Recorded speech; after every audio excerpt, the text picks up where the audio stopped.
திருமண அழைப்பிதழ்கள் என்றாலே நம் நினைவுக்கு முதலில் வருவது பாரம்பரியமிக்க மேனகா கார்ட்ஸ் நிறுவனம்தான். கவர்ந்தெழுக்கும் வண்ணத்திலும் கலை நுணுக்கத்தோடு கூடிய அச்சு கோர்ப்பிலும் வாடிக்கையாளர்களின் எண்ணத்திற்கு ஏற்ப அழைப்பிதழ் வடிவமைப்பதில் மேனகா கார்ட்ஸ் நிறுவனம் பிரசித்தி பெற்றது.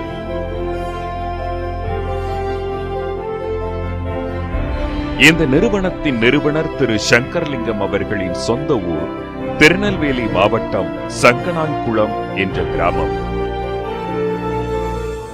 வறுமையான விவசாய குடும்பத்தில் பிறந்தவர். வறுமையான சூழல்தான் தன்னை பல போராட்டத்திற்கு மத்தியிலும் வளர்ப்பித்தது என்று பெருமையோடு தன்னை அறிமுகப்படுத்திக் கொள்கின்றார். சிறு வயதில் அப்பா தனக்கு அறிவுறுத்திய கடும் உழைப்பு, நேர்மை, எளிமை இவைகள்தான் தன்னை இத்துணை பெரிய உயரமான இடத்திற்கு கொண்டு வந்தது என்பதை தன்னுடைய வெற்றியின் ரகசியமாக நெல்லை தமிழில் நம்மிடையே பகிர்ந்து கொள்கின்றார். பஞ்சர் கடையில் வேலை பார்த்து, விறகு விற்பனை செய்து, ஹோட்டலில் இரவு நேரத்தில் பணி செய்து, அச்சக பணியாளராக வேலை பார்த்து என கடுமையான போராட்டத்திற்கு மத்தியில் தான் மேனகா கார்ட்ஸ் நிறுவனத்தை 50 ரூபாய் முதலீட்டில் ஆரம்பித்திருக்கின்றார் இந்த திருமண அழைப்பிதழ்களின் திருமகன். இன்று வறண்ட பூமியான சங்கனான்குளத்தில் பிரம்மாண்டமாய் உயர்ந்து நிற்கின்றது மேனகா கார்ட்ஸ் தொழிற்சாலை.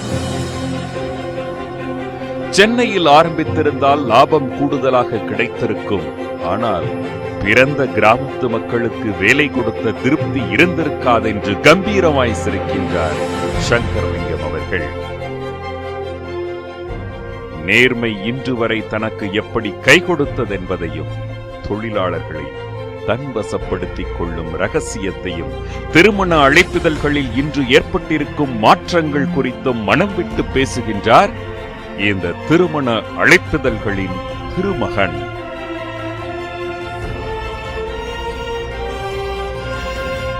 பேசும் தலைமை நிகழ்ச்சிக்காக உங்களை மீண்டும் வரவேற்கின்றேன். திருமண அழைப்புதலின் திருமகன் மேனகா கார்ட்ஸ் நிறுவனர் திரு சங்கர்லிங்கம் அவர்களோடு தான் பேசும் தலைமை ஒரு சுவாரஸ்யமான பயணத்தோடு பயணித்துக் கொண்டிருக்கிறது. நம்ம தொடர்ந்து பேசலாம். சார், ரொம்ப சுவாரஸ்யமாக மேடு பள்ளங்களோடு தான் உங்களோட லைஃப் கிராஃபை என்னால் பார்க்க முடியுது. பிரிண்டிங் படித்தாச்சு, ஒரு லட்சியத்தோடு வந்து ஒரு அச்சு வேலையில் ஒரு எக்ஸ்பீரியன்ஸையும் கெயின் பண்ணிட்டீங்க. ஆனால் திடீர்னு சினிமாவை நோக்கி நீங்கள் நகர்ந்துருக்கிறீங்க. அதுக்கு என்ன காரணம்? நான் இந்த சிந்தாமணி அச்சைமெண்ட் ஒர்க் பண்ணிக்கிட்டு இருந்தேன்ல, என்னுடைய பாஸ் வந்து டாக்டர் ஞானமூர்த்தி. அவங்க college PhD college vice principal. அவங்க ட்ராமாட்டிக் ஆர்ட்ஸ் அகாடமின்னு சொல்லி ஒரு நாடக கலைக்கழகம்னு சொல்லி ஒரு கல்லூரி ஆரம்பிச்சாங்க. அதில் நாங்கள்லாம் ட்ரைனிங் எடுத்துக்கிட்டு இருந்தோம். அதோட நான் வந்து ட்ராமாவில் வந்து கொஞ்சம் நடிச்சுக்கிட்டு இருப்பேன். அந்த இதனால கொஞ்சம் இன்ட்ரெஸ்ட்டு, நிறைய ட்ராமாலாம் நடிச்சுக்கிட்டு இருந்தேன். ஒரு தடவை பழனியில் வந்து ஒரு 40 ட்ராமா போட்டி நாடகம் நடந்தது. தமிழ்நாடு முழுக்கும் அதில் கலந்துக்கிட்டாங்க. அதில் எனக்கு ஃபர்ஸ்ட் ப்ரைஸ் கிடைச்சது. அதில் ஃபர்ஸ்ட் ப்ரைஸ் கிடைச்ச உடனே எல்லாருமே வந்து சினிமாவுக்கு போயிடலாம் அப்படின்னு ஒரு நண்பர்கள்லாம் சேர்ந்து என்னை தூண்டி விட்டாங்க. அவ்வளோதான். உடனே எல்லாருமே என்னை வந்து பேக்கப் பண்ணி சென்னைக்கு போய் சொல்லிட்டாங்க. சென்னைக்கு வந்து சினிமாவில் நடிக்கலான்ட்டு என்னோட நண்பரோட உதவியாக தான் நான் சென்னைக்கு வந்தேன். சென்னையில் வந்து இந்த உதிரி பூக்கள் படம் கேள்விப்பட்டிருப்பீங்க. ஆமாம், மகேந்திரன். அதுக்கு ஃபைனான்ஸ் பண்ணவர் மிஸ்டர் பழனிப்பன்னு சொல்லிட்டு, அவர் என்னுடைய ஃப்ரெண்டோட பிரதர்ல. அவர் கம்பெனி ப்ரெசிஷன் சொல்லி வச்சிருக்காரு. அதில் எனக்கு ஒரு வேலை கொடுத்தாரு. நீங்கள் வேலையை இருந்துட்டு பார்ட் டைமில் வந்து நீங்கள் நடிக்க போங்க, இல்லை ஃபுல் டைம் வேண்டாம், நாளைக்கு வந்து ஏதாவது பிரச்சனை ஆயிடக்கூடாதுன்னு சொல்லிட்டு எனக்கு ஒரு பாதுகாப்பு, தங்கிறதுக்கு இடம் கொடுத்து வண்டியெல்லாம் கொடுத்து, அவரும் சினிமா தொழில் இருக்கான, நானும் சினிமாவுக்கு நடிக்கிறதுக்கு பிளான் பண்ணி வந்துட்டேன். வந்து உதிரி பூக்கில் 2 சீன் பண்ணேன். அதுக்கப்புறம் பட்டணம் போகலாமான்னு ஒரு படம் வந்து டைரக்டர் மகேந்திரனோட அசோசியேட் டைரக்டர். அந்த படத்தில் செகண்ட் ஹீரோவை பண்ணேன். அந்த படம் எல்லாம் முடிஞ்சு எல்லாம் ரிலீஸுக்கு ரெடி ஆயிடுச்சு. அப்புறம் கசப்பு மினிப்புன்னு ஒரு படம் வந்துச்சு. அதுல என்ன செகண்ட் ஹீரோ பண்ணேன். அந்த படமும் வந்து எல்லாம் ரெடி ஆயிடுச்சு. சரி, இந்த 2 படமும் ரிலீஸ் ஆகலை. இந்த இதுக்கு டைம் வந்து 4 வருஷம் ஆயிடுச்சு. சரி, 79 செப்டம்பரில் இந்த பிரச்சனை நடந்துக்கிட்டு இருக்கு. ஃபைனான்சியருக்கும் ப்ரொடியூசருக்கும் படம் ரிலீஸ் பண்ணணும் வேண்டாங்க, கொஞ்சம் பண தகராறுல. ஸோ இப்போ எனக்கு வந்து இந்த நல்ல படம் நல்ல பிரமாமல் வந்துச்சு. ஸோ அந்த படம் ரிலீஸ் ஆகுன்னு எனக்கு கொஞ்சம் குழப்பமாக இருந்தது. ஒரு முடிவு பண்ணேன், டிசம்பர் மாதம் 31க்குள்ள படம் ரிலீஸ் ஆச்சுன்னா சினிமா, இல்லைன்னா 1980 1ஆம் தேதி வந்துச்சுன்னா நம்ம வந்து நமக்கு தெரிஞ்ச தொழிலை பண்ணிடுவோம், பிரிண்டிங் பண்ணலான்னு சொல்லிட்டு நான் முடிவு பண்ணிட்டேன். வெயிட் பண்ணேன், டிசம்பர் வரைக்கும் ஒன்றும் ரிலீஸ் ஆகலை. 1ஆம் தேதி கோயிலுக்கு போய் சாமி கும்பிட்டு அப்புறம் மேரேஜுக்கு ஏற்பாடு பண்ணிட்டேன். திருமணமே வாழ்க்கையில ரொம்ப முக்கியமான இடம். அது உங்க தொழில் நிமித்தமாகவும் இன்னொரு ஜங்ஷனை வந்து அடையுது. உங்க திருமணம் அப்படின்றப்ப நீங்க பிரிண்டிங் பிரஸ்ல ஒர்க் பண்ணிட்டு இருக்கிறீங்க. திருமண வாழ்க்கை உங்க தொழில் வாழ்க்கையுமே புரட்டி போட்டுச்சு அப்படின்னே சொல்லலாம். என்ன நடந்தது அந்த இடத்துல சார்? அதாவது திருமணம் எனக்கு ஏப்ரல் மாதம் திருமணம் ஃபிக்ஸ் பண்ணிட்டாங்க. நான் இன்விட்டேஷன் 1980 இன்விடேஷன் அடிக்கிறதுக்காக நான் வந்து சென்னையில் நிறைய இடத்துக்கு போனேன். எங்கே போனாலும் எனக்கு திருப்தி இல்லை. நிறைய பேண்டஸ்டின் சீட்டு நிறைய கடைகள் அப்போ இருந்தது. எல்லா கடைக்கும் போனால் எனக்கு வந்து எனக்கு திருப்தியாக ஒரு கார்டு செலக்ட் பண்ண முடியல. என்ன இவ்வளோ பெரிய சென்னையில் ஒரு கார்டு கூட பண்ண முடியலையேன்னு நினச்சிட்டு அப்படியே கோயம்புத்தூர், நான் பழையபடி இருந்து கோயம்புத்தூர் போனேன். கோயம்புத்தூர் நான் இருந்தாங்க ப்ரெஸ்ஸில். அப்போ நானே டிசைன் பண்ணி கார்டு பிரிண்ட் பண்ணி எல்லாத்துக்கும் நான் கொடுத்தேன்.